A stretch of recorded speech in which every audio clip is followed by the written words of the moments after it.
across the African continent, which also create a market for green solutions and makes sustainable infrastructure solutions a growing area of collaboration. This panel will focus on the barriers and the opportunities for trade, investment and collaboration on green solutions.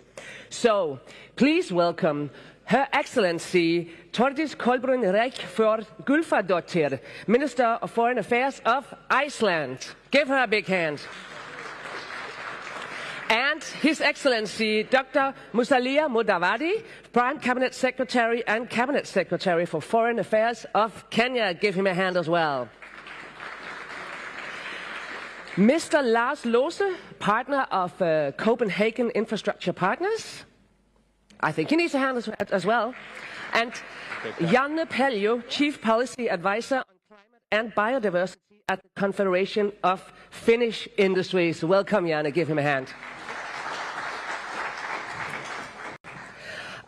Well, as an opening question, and I'll start with you, Lars, what do you see as the main barriers to and opportunities for sustainable investment on the African continent? So I think we should start out with the opportunities. So what we do in CIP, Copenhagen Infrastructure Partners, we kind of a hybrid. We are a fund manager on one side, raising money for green renewable energy infrastructure.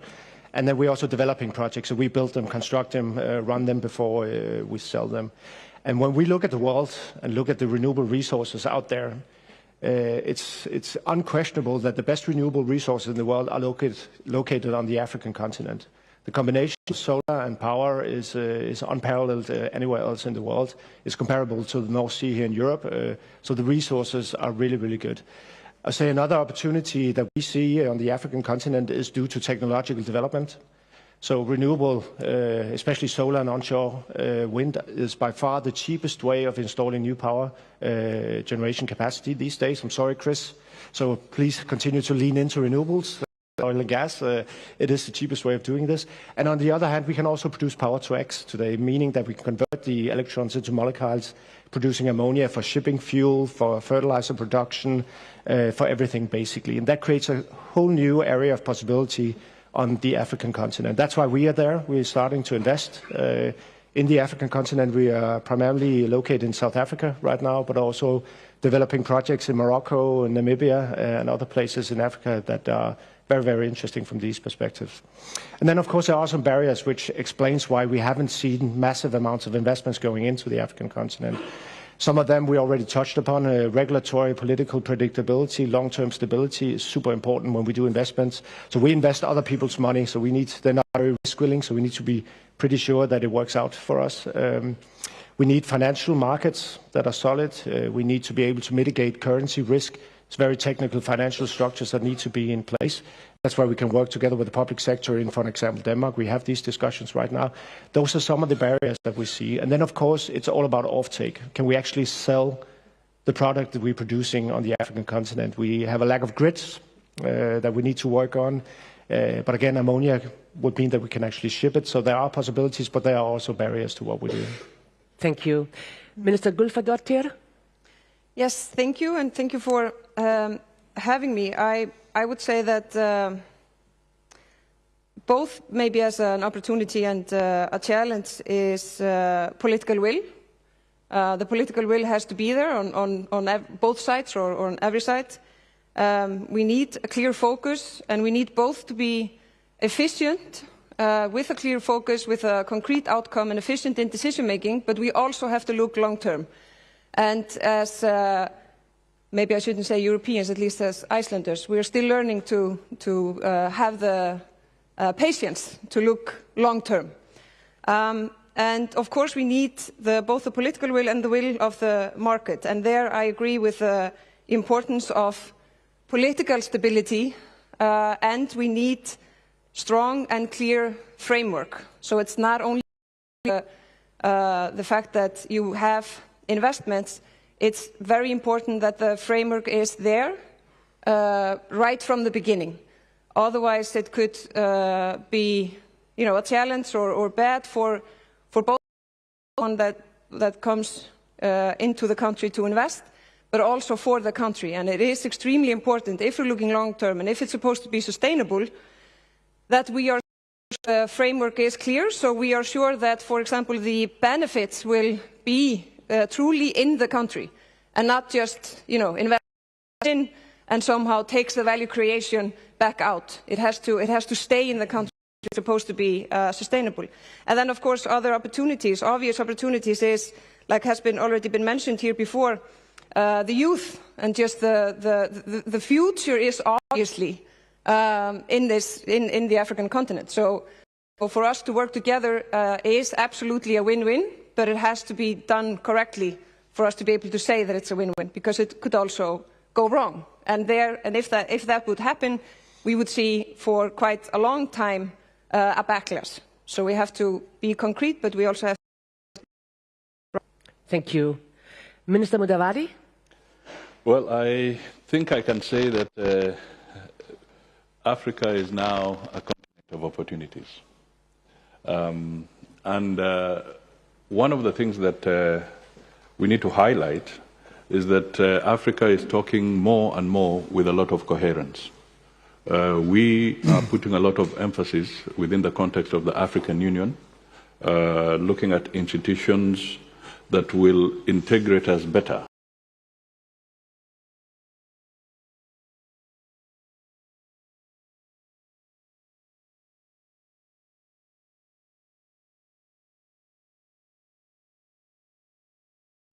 With one voice on the climate change. We had a summit in Nairobi, and we were able to coalesce as a continent so that we can have a unified approach, a common approach.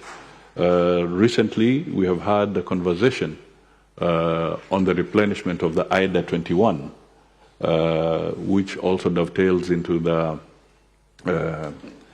ADF, Africa Development Fund, which will also be going in for replenishment next year.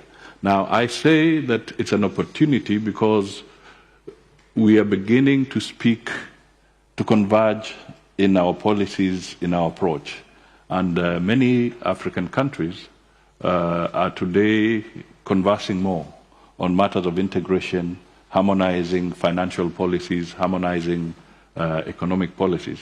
And indeed, where we have had what you might call truant approaches, the African Union itself is taking action where it suspends nations that are not conforming with proper democratic principles. And there are few that are facing that now. So I see Africa as a land of opportunity. We are getting our act together. A few challenges, no doubt, but it is a continent of opportunity. Thank you very much, Minister. Mr. Peljo? Yeah, I would like to echo what colleagues have said here very well before. My background is an economist, so basically the GDP and economic growth comes from two different factors. The first one is the population growth, the amount of labor, and that's booming in Africa over the next coming decades. And then the other one is productivity, and that's again on the rising path in Africa. We are seeing a lot of development in urbanization, so that's energy demand, water and waste management systems, circular economy, and those are the topics where actually the Nordics are the most functional societies that are in place. We take pride of our engineering excellence. We are the best in terms of designing electricity networks and how to balance electricity systems. We are the best in terms of city solutions in heating and cooling. Then when it comes to waste management and circular economy, the Nordics are world leading in this regard. So that gives a very fertile ground for developing further our collaboration between the Nordics and the African countries. Then take another megatrend as well. Digitalization is something that's going to transform a lot of the ways how we deal and how business is done. And that's again a tradition that Nordics have in place. We have mobile network network companies, we have the infrastructure, and we have the services as well. And now, as we are seeing that Africa is really developing very fast, you are basically skipping some of the stages in development we've had in the past. So nobody has a landline. You're going to 100% mobile networks, and a lot of commerce and business is already taking place in a more modern way than in Central Europe, for example. So again, that lays a very good basis for us to increase collaboration, and I'm seeing a lot of traction from the Finnish industries towards the African growing economies, or the 5G tasks that are now and that's very good phase of development. I loved your questions to the last panels.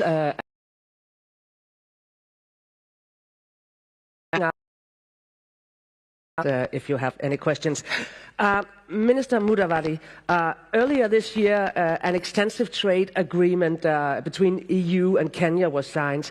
How can we ensure similar agreement is signed in the future? Well, first of all, I'm a very happy man, not just on behalf of Kenya, but really on behalf of Africa, that we are now moving to a level where we can have such agreements. And I'm happy that the European Union went further and ratified it in their parliament. 2 weeks ago, the Kenyan parliament has also ratified the agreement. So it is now all systems go. Now, what is important is that we should actually encourage this kind of engagement, because in the case of Kenya, this agreement has now opened an opportunity for us to access 27 European Union countries, duty-free for our exports, or tariff-free, and also quota-free. So now there's a serious agenda on our part to be able to go back and look at the value chains, working with our farmers, working with our manufacturers, so that we can take full advantage of this engagement. So I would say that it should not end with Kenya. And I'm happy to announce here that I think Rwanda has already indicated that they also want to pursue and achieve the same. And it is possible for other countries to be able to achieve that engagement. Yesterday when I spoke, I talked about intra-Africa trade as it stands now.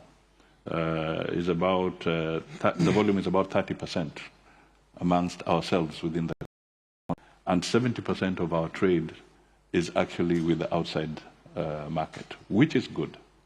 But we can leverage on that to also grow the intra-African trade and investment. And such agreements as the EPA provide that opportunity. And I think we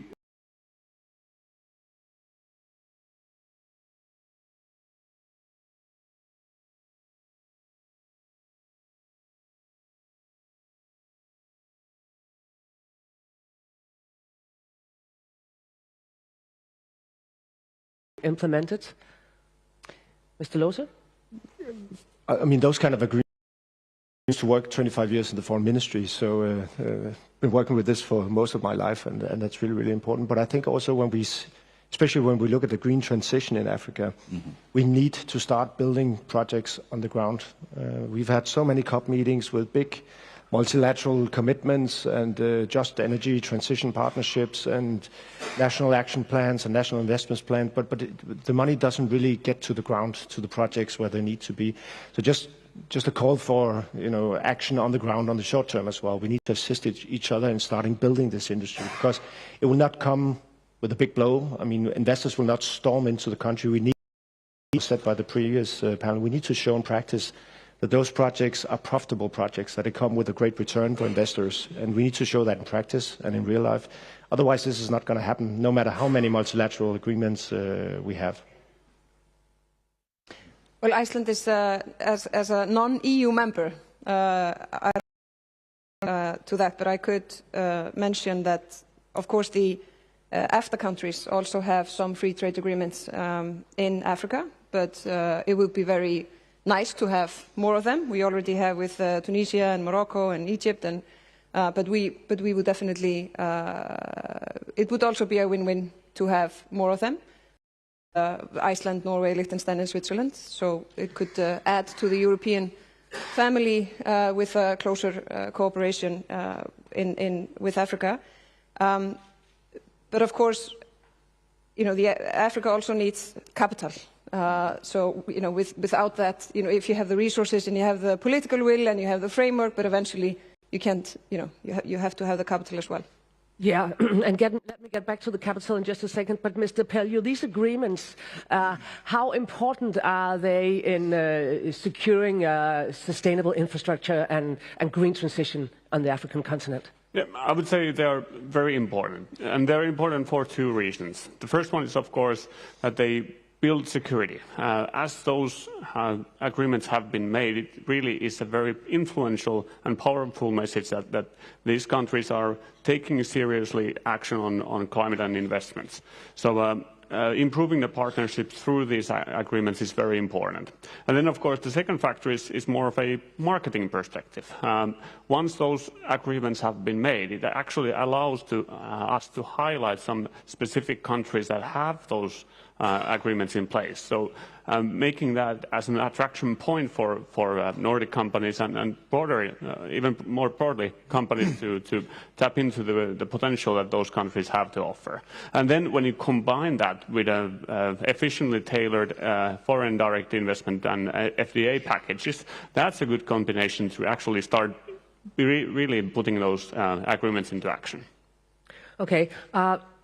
Let's go down the money track, because the African Development Bank estimates between 130 and 170 billion investment is required for infrastructure development each year in Africa, and that leaves a gap around $100 billion. How do we bridge that gap? Well, is that to me? Well, yeah, now it is. I think one of the things is that we need to grow our private sector. That is really the long and short of it. So as we have efforts at bilateral level, we are looking at what standards, what are the issues, what is the environment that we are looking at. And that, for instance, the standards in Europe are extremely high in certain aspects, whether it is in terms of as it affects the greening, as it deals with aspects of human rights issues that relate to how you treat the labor and so forth. So all this becomes a confluence of important critical benchmarks that we must meet. And that is what will attract the private sector into the African continent. Over and above that, we then will have to look at how to improve our own domestic revenue generation, because as we expand the private sector base, then we are able to have greater levels of internal revenue. And these are critical because it's a fallacy for us to assume that all our infrastructure is going to be built by our friends or partners outside the continent. The bulk of it, ultimately, has to be done by ourselves. So the more we grow our private sector, the better it will be for us, and we'll be able to invest in our infrastructure. So that becomes extremely critical. But we can leapfrog. We can leapfrog, for instance, through digitalization. People like Apple, for instance, are employing about 23 Kenyans in Kenya. They have not migrated, but they're in Kenya, but employed by Apple. Now, this is another way of really broadening and getting resources systematically by sharing technology, making it affordable, and also appropriately skilling the young people in Africa. And I am sure that is where the growth of the private sector will come from. Thank you. Mr. Lose?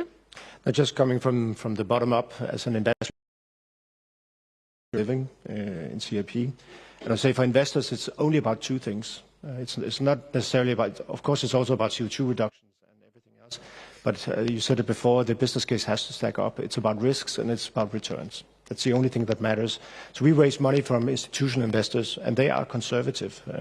And we are investing to be sure that we can actually deliver the risk-adjusted returns.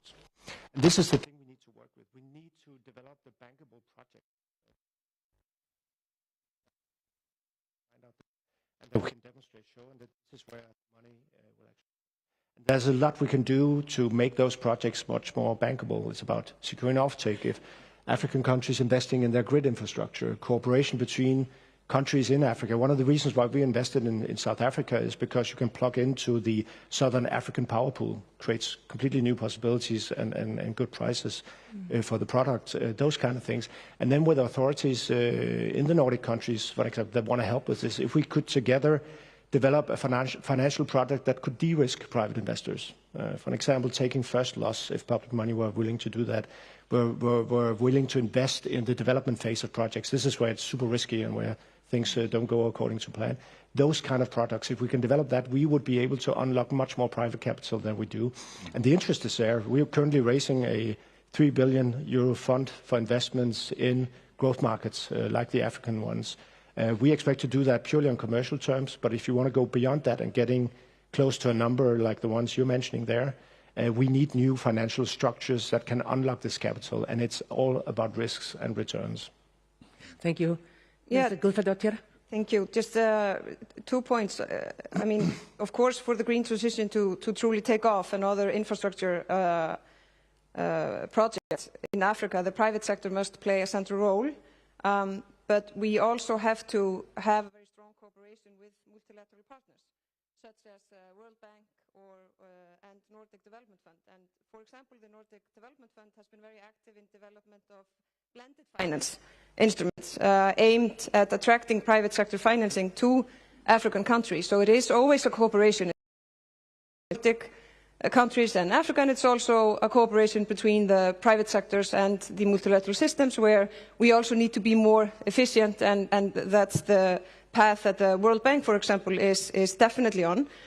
But I just want to mention one other point. In Iceland, we've only been independent for 80 years, and 60 years ago or so, we had the first big long-term contract when we decided to build an aluminium smelter in Iceland, meaning that we got foreign investment into the country, a long-term contract, which meant that we could take the risk on building a hydropower plant, which is the foundation of our growth and sustainable development.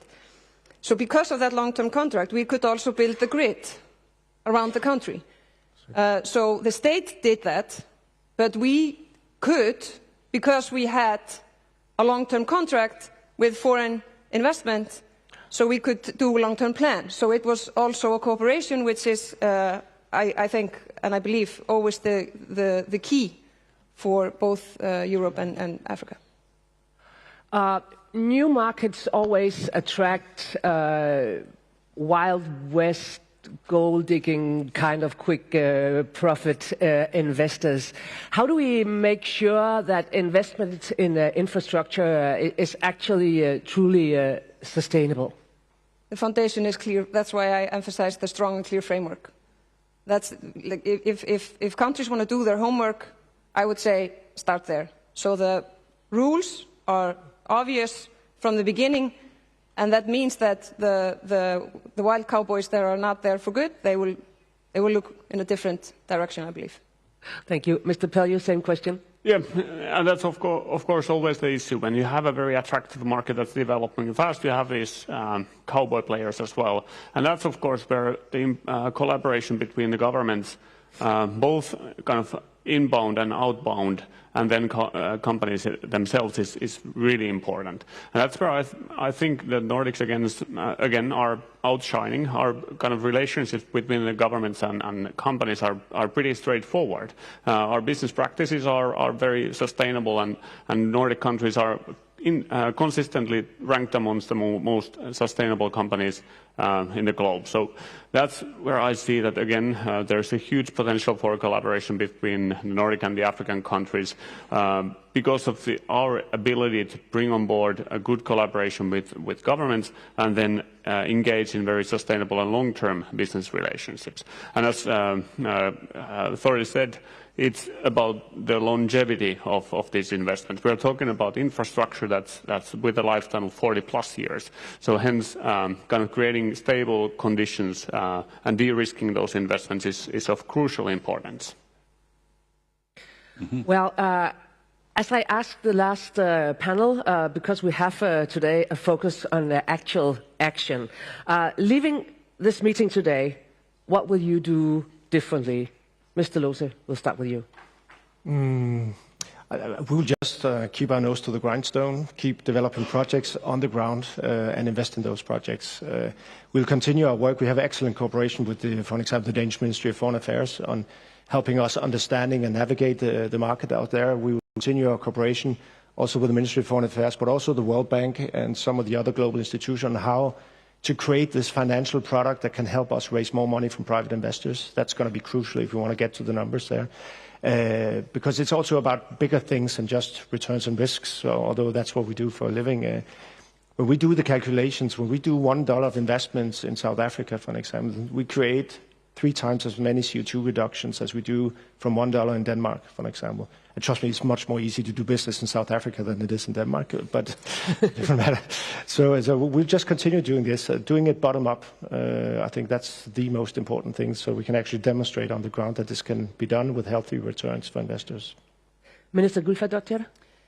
Well, I think actually this morning here is a great example of what we can do differently. Instead of spending most of the time when we meet sitting around in a circle, having our interventions from our talking points, and the hours just pass by, I think it's more important to get to get to know each other and to have a concrete setup like here, where we're also mixing the politicians with the private sector, for them to be able to have personal connection, to then have a follow-up after a meeting like this. And eventually, I'm just a very big believer in personal contacts. With more people-to-people relations, I think we can actually do great things. So being more focused, more concrete, and mixing the private sector and policymakers and politicians more often together with enough free time to actually talk to each other, to listen to the answer, not only reading from the paper and you're not waiting for any response. I think that would be an excellent development to continue. Thank you. Minister Mudavadi. Well, what would we do better? I think we should stop selling fear. Mm-hmm. Because I think we've been on a journey for too long trying to give the impression that the risks in Africa are insurmountable. But we now need to break away from that and sell Africa and get people to understand Africa as a continent of opportunity. Because the challenges we face are really no different. Because even today, Europe is facing a new kind of challenge with the conflicts that have come to Europe. The Middle East is facing their challenges. So we need to broaden our scope and then see how we can leverage on some of the institutions that can provide risk cover. Within the World Bank, we have the MEGA, which achieves the same. Here, I've actually mingled with 1 or 2 people who are able to provide that kind of risk. So it's a question of assessing. And there are good opportunities. And if I give an example of Kenya, for instance, we are today at 93% green energy levels, perhaps the highest that you can easily find within quite a number of countries at this point. It's mainly hydro and mainly geothermal. My sister here is also strong in geothermal in Iceland. And we have an opportunity, for instance, to start looking at the Inga Dam in the DRC more seriously. That would give us maybe 100,000 megawatts of energy. But we are sometimes obsessed in selling fear to the extent that we are not looking at it. But I want to say that Africa has moved a long way. They have institutions that are working. They have legal systems that are working. They have judicial processes that are working. So that even aspects of arbitration on some of the challenges we face, there is a legal mechanism to deal with some of these issues. So the risk that we always perceive, we can move away from it. Let us work together, have more data, have more evidence-based decision-making in terms of the businesses' issues that we want to make. Let us work together and leverage on the technology levels that you have here. We don't have to go and reinvent new technology around the greening aspects. We come to the Nordic countries, you're perfect at it, why don't we pull together? Make it affordable, make these opportunities also affordable to the African continent. And I believe we have the capacity to do so. So much potential there to be released. Thank you very much, Minister. Mr. Peljo, what would you be doing differently from now on? Well, I think in terms of goal setting, we've been quite modest in terms of our goals to kind of increase the collaboration and trade between the Nordics and Africa. And we at the Confederation of Finnish Industries, we've shared the same level of goals that DI has also laid out here. We would like to see the trade between the Nordics and Africa at least doubling by the end of this decade. And that's kind of the guiding star towards which we should be now aiming at. And that's where I see my and our confederation's work is to promote the African opportunities for the Finnish companies and then engage in more detailed and more concrete collaboration between not only the governments but also between the African major companies and then Nordic companies to see where the best potential is. And that's where basically our role in taking us towards the goal of doubling the trade by 2030 is at best. Her Excellency Minister Gylfadottir, His Excellency Minister Mudavadi, Mr. Lose, Mr. Peljo, thank you very much. Give this panel a big hand.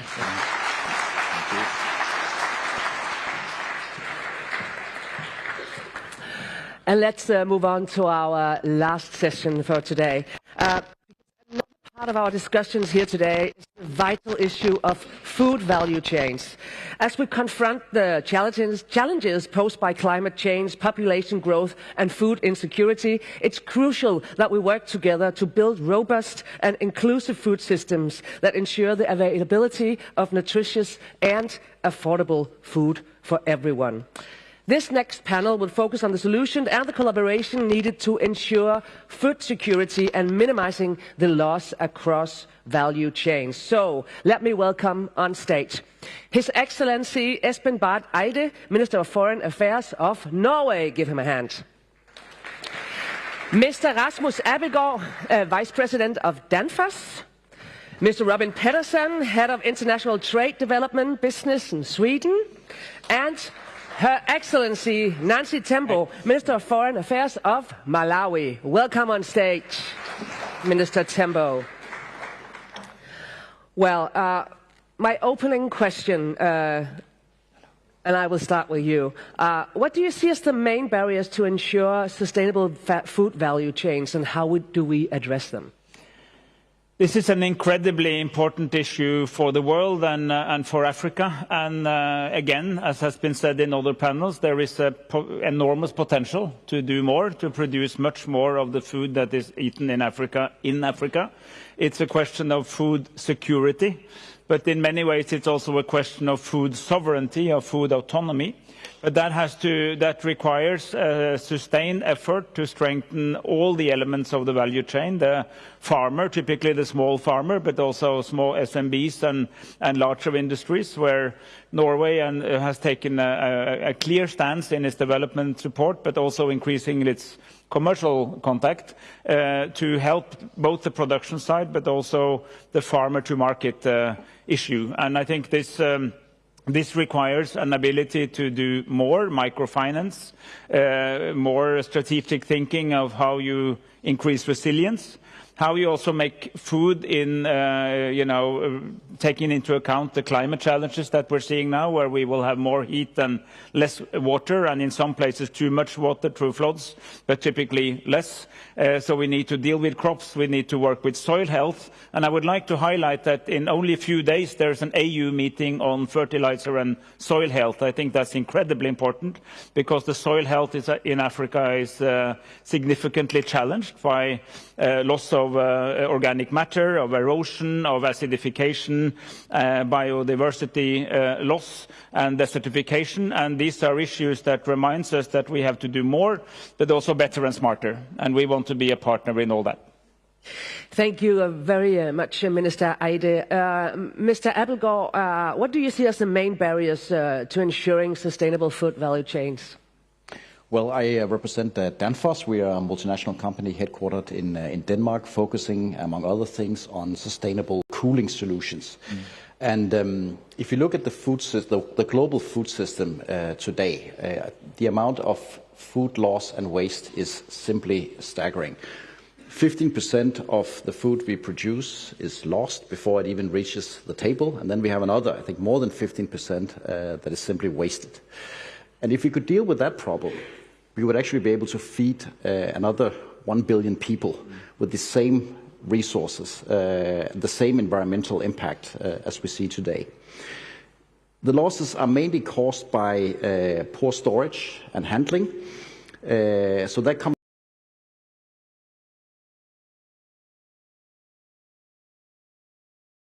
challenges as I see it. The first is that we need to upscale.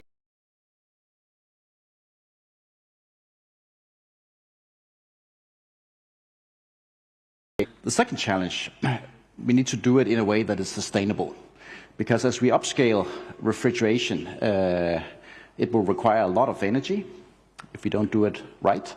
And also the refrigerants we use, at least the traditional ones, are very, very potent climate gases. So unless we manage to upscale in a way that is sustainable, we will perhaps create more problems than we solve. So what are the barriers here?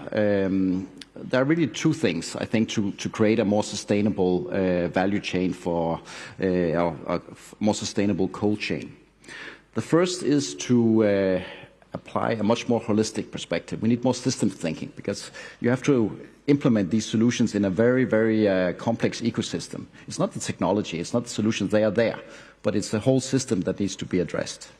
And then there are a number of more specific barriers: lack of infrastructure, lack of finance, lack of business models, and then perhaps the most important, and I'd love to come back to that later, which is lack of skills. So this is the work we have cut out for us. Thank you very much. Mr. Pedersen, same question? Thank you. Thank you very much for having me. I'm very happy to be invited. And the good thing of being part of such an illustrious panel is that you don't maybe come with so many new ideas. But I would like to really highlight what has been said earlier, that from us it's a complex issue. But I would like to highlight a few or three maybe main areas where we see are the main challenges. And the one is infrastructure related, of course, the ability to be able to move goods in a secure and safe and reliable way. And that's also both when we're talking rail and road and large harbour infrastructure projects, but also, of course, energy infrastructure, to have access to energy and to be able to maintain a cold chain and to be able to add value to your produce where you produce it. And the second part is also limited access to financing, both for maybe small-scale farmers and entrepreneurs, but also financing for larger and strategic projects that are needed to be able to build this infrastructure to secure the food chain. And then the third part, which has also been mentioned in many earlier today, is also, of course, education and training and vocational training, to be able to develop and to take these investments and make them sustainable. And I think the way to address these is we like to summarize it in collaboration. It's very important that both private sector and the public sector collaborate.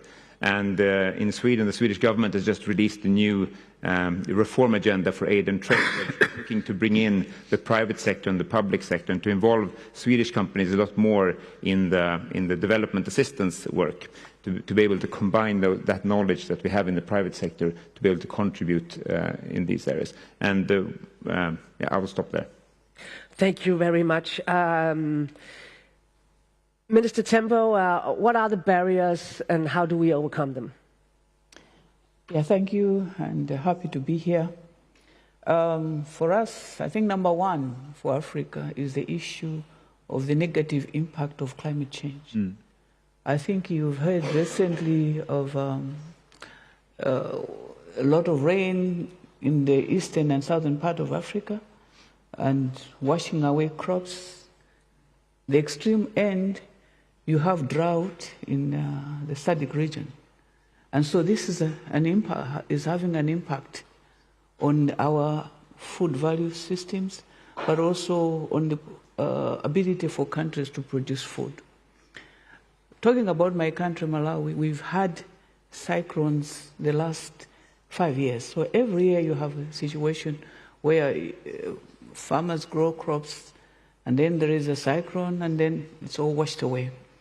We've come now to this year where we now have drought. So that is barrier number one. Barrier number two is the issue of lack of critical infrastructure. Number one, energy. We do not have, most of Malawi does not have access to energy. And so we need resources to be able to invest in our production of energy. We're talking about the